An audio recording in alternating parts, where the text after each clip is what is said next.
องค์การกาแดงแขวงฝึกอบรมการปฐมพยาบาลขั้นต้นให้แก่นักเรียนมัธยมชนเผ่าวันที่ 17 มีนาคม 2025 องค์การกาแดงแขวงจำปาสักได้จัดฝึกอบรมการปฐมพยาบาลขั้นต้นให้แก่นักเรียนมัธยมชนเผ่าศูนย์อบรมจัดขึ้นอยู่โรงเรียนมัธยมชนเผ่าโดยการเป็นประธานร่วมของท่านนางวันคำเพชรสะพรห้ององค์การกาแดงแขวงฐานเข็มเพชรศรีวรวงศ์หัวหน้าของการส่งเสริมสุขภาพองค์การกาแดงแห่งชาติลาวมีคณะแผนกสาธารณสุขอำนวยการมัธยมชนเผ่าพนักงานวิชาการองค์การกาแดงแขวงครูฝึกจากองค์การกาแดงแห่งชาติและองค์การกาแดงแขวงพร้อมด้วยน้องนักเรียนเขาร่วมโอกาสกล่าวเปิดสูตรฝึกอบรมฐานนางวันคำเพชรสะพรห้ององค์การกาแดงแขวงมีคำเห็นว่าองค์การกาแดงแขวงจำปาสักแม่งองค์การจัดตั้งทางสังคมอีกองค์การจัดตั้งหนึ่งที่เคลื่อนไหวเวียกงานการช่วยเหลือทางด้านมนุษยธรรมบนพื้นฐาน7หลักการพื้นฐานขบวนการกาแดง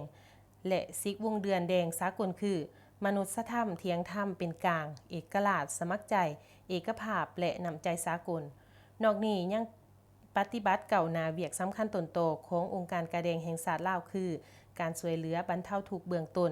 การปลุกระดมค้นคว้าบริจาคเลือดสนองเลือดปลอดภัยการส่งเสริมสุขภาพพื้นฐานการปฐมพยาบาลการกู้ภัยฉุกเฉินการโฆษณาค้นคว้าแหล่งทุนการสร้างสมาชิกและอาสาสมัครกาแดงการสืบเท่าหาญาติพี่น้องและการพัวพันหัวมือสากลในสูตรอบรมได้นำเสนอเกี่ยวกับขบวนการกาแดงกายวิภาคศาสตร์สารีระวิทยาสมองหัวใจปอดหลักการปฐมพยาบาลการหมดสติและการจัดท่านอน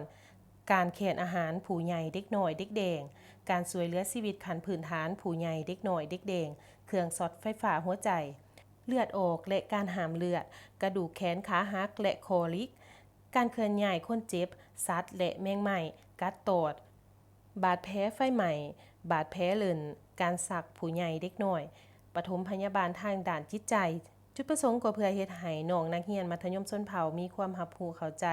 ถึงความหมายความสำคัญทางด้านสุขภาพและชีวิตของผู้ที่ถูกเคราะห์ร้ายและบาดเจ็บได้รับการช่วยเหลือให้มีความปลอดภัยและสามารถนำส่งโรงหมอให้ทันเวลา